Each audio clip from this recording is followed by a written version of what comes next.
If you're cruising to a colder weather destination such as Alaska or the Norwegian fjords, you might be looking at the recommended packing list going, how the heck am I packing all that stuff? I'm here today to show you a simpler way to pack using my minimalist packing methods that I have been doing for a bazillion years while traveling. The first thing you need to do is think about how many days you are cruising for. For us personally, this cruise that we are going to the Norwegian fjords is our longest cruise ever at 13 days.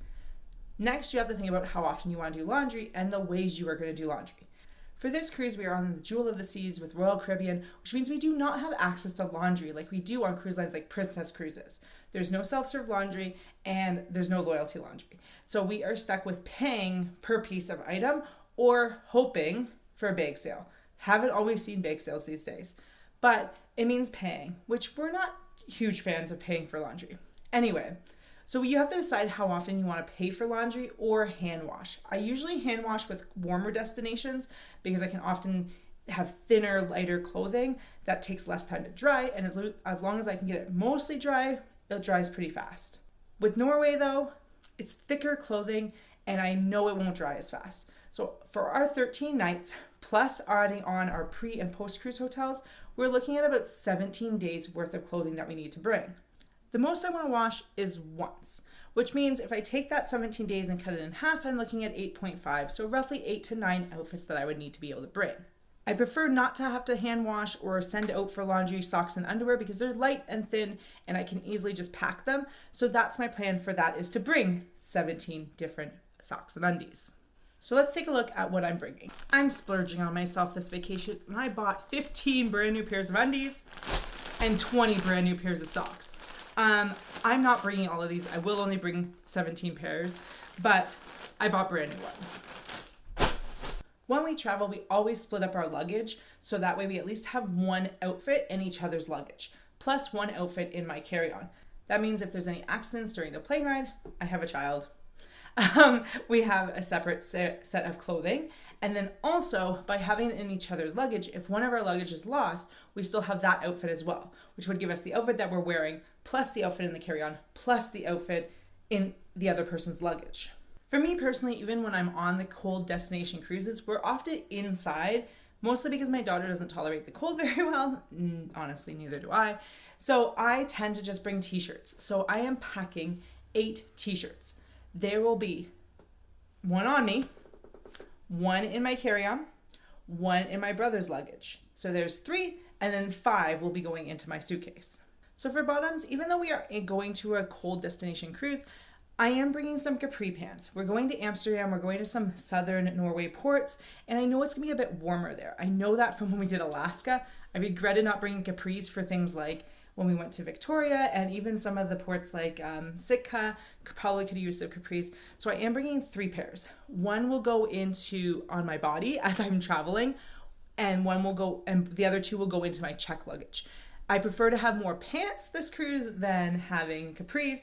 So if my luggage got lost and I lost the other 2 pairs of capris, it is what it is, versus losing more pairs of pants, because I will need more pants. I can do more pants and be okay in warmer destinations. I'll still have the ones that I will have on my body, so then I can wash those. They're thin, they're lightweight, but that way, if my luggage is lost, I'll have some pants in my carry-on and in my brother's check luggage.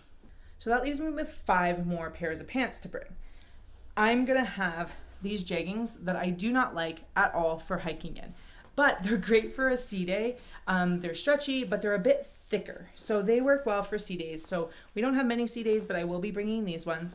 And then I'm also gonna be bringing 2 more lightweight pairs of legging kind of style ones, and then 2 pairs of sweatpant kind of style ones. I am all about the comfort. I am obviously plus size, and I like to be able to move around, especially if we're going for hikes and I have to move a lot. I don't want to be bogged down by having jeans or tight pants or anything like that. So my plan is 1 pair of lightweight pants will go into my carry-on, 1 pair of my sweatpants will go into my brother's check luggage, and the rest of the pants will be going into my check luggage. Now you might be wondering, okay, you have a bunch of t-shirts, but what about when it gets cold? And this is where this stuff comes in. So I will have some long sleeve stuff. So I'll have this long sleeve shirt for when it's kind of cool, but not super cold. I can also layer. I prefer to layer with my clothing versus having a bunch of really thick stuff that then it's a little harder to unlayer after.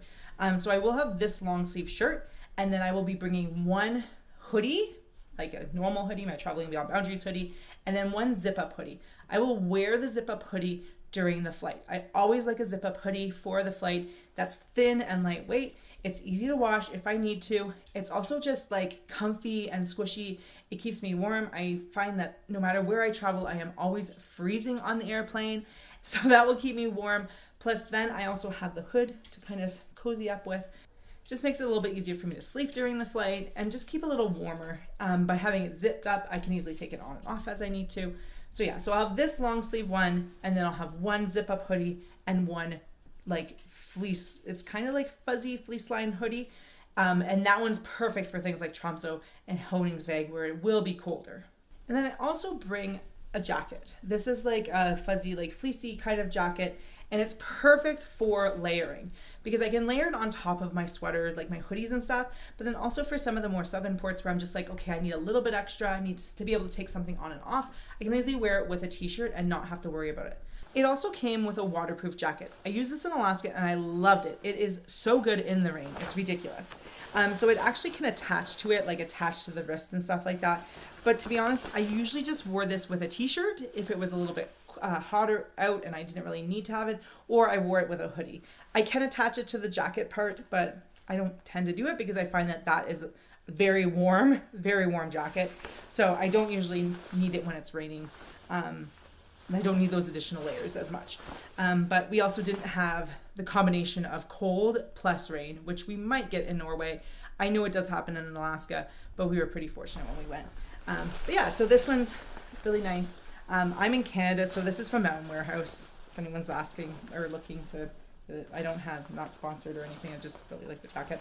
But yeah, it has a detachable hood and stuff. My brother has his own little sweater jacket thing that he prefers, but I really like this one, and I like that I can layer it really easily. And it's thin and lightweight. It doesn't take up much space in my luggage, but it still provides me with good protection from the weather.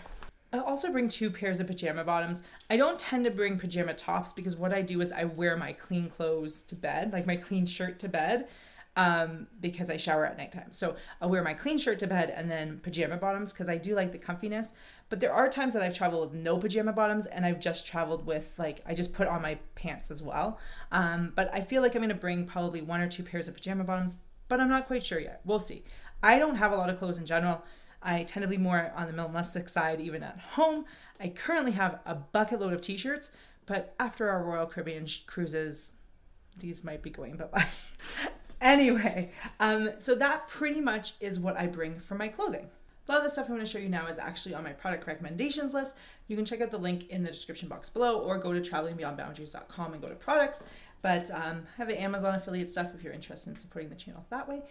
Also, another thing I want to mention is we do have a private Facebook group. If you're interested in like cruise tips and tricks and travel destinations, all that stuff, I have a private group where you can ask questions and I can give feedback, suggestions. I post different specials and different ideas and stuff like that on there, Travel Tip Tuesday, of that kind of thing. So go check that out. Links in the description, but also if you go to facebook.com/groups/travelingbeyondboundaries, you can find it that way. And we would love to have you there.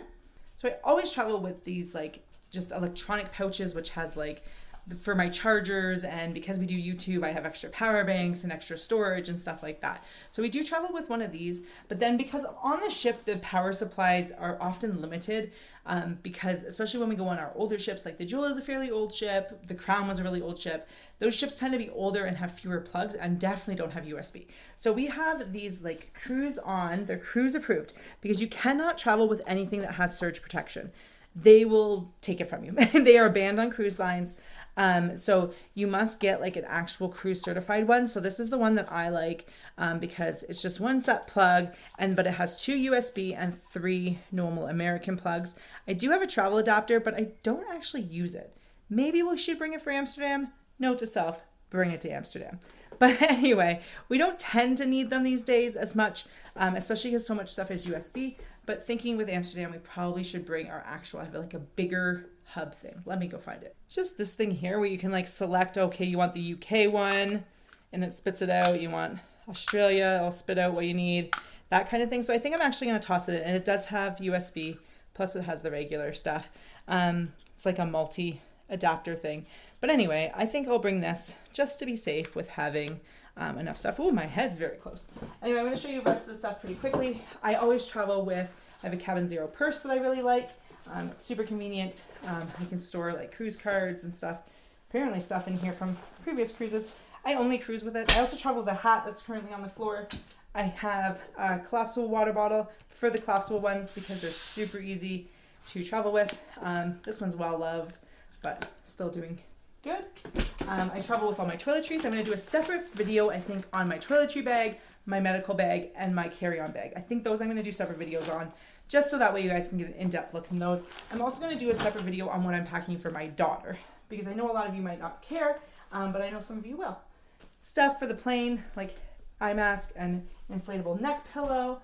Because I do still do my own laundry occasionally, like I will be hand washing once, I will bring my scrubber and a towel with that. But that, the scrubber will actually go in my carry-on. These just are those like luggage tag things, protectors. These again are by the Cruise On brand on Amazon. I just find them great for not having my stuff ripped off. Magnetic hooks, never go wrong with magnetic hooks. I use these for hanging so much stuff. They're very strong. I can't even get them apart right now. But they're very good for hanging laundry on, for drying, for hanging hats, backpacks, all those kind of things. I love them. I also have magnetic clip hooks. Everything magnet is just like very strong. Anyway, I'm going to show you the other side, but they're like that kind of hook. So they're perfect for if you have paper planners to be able to just hook by the door. Anything important, I just kind of hook it on. Train time. I also travel with a little mini backpack. I like this for on the ship to have essentials in. Like I said, I have a child, so I pack like diapers and wipes in this. It's just nice to have around the ship, some tissue, that kind of things. We do use these on excursions too, this on excursions, if it's a shorter excursion and I know I don't need a ton of stuff. So bring that with me. I like the money belt kind of thing. I put passports in here when I get off the ship, and I just really enjoy having a safe place to put like money and credit cards and stuff like that, especially if I know I'm not going to be using them off the ship and I just want to have them on me. Poncho. If you are going to Alaska, bring ponchos. Look how thin these are, but they could save you so much money to not need to buy them. $1.25 at Dollarama here in Canada. I'm sure you can get them for $1 at your dollar store as well. It's just practical to have in a place where it rains all the time.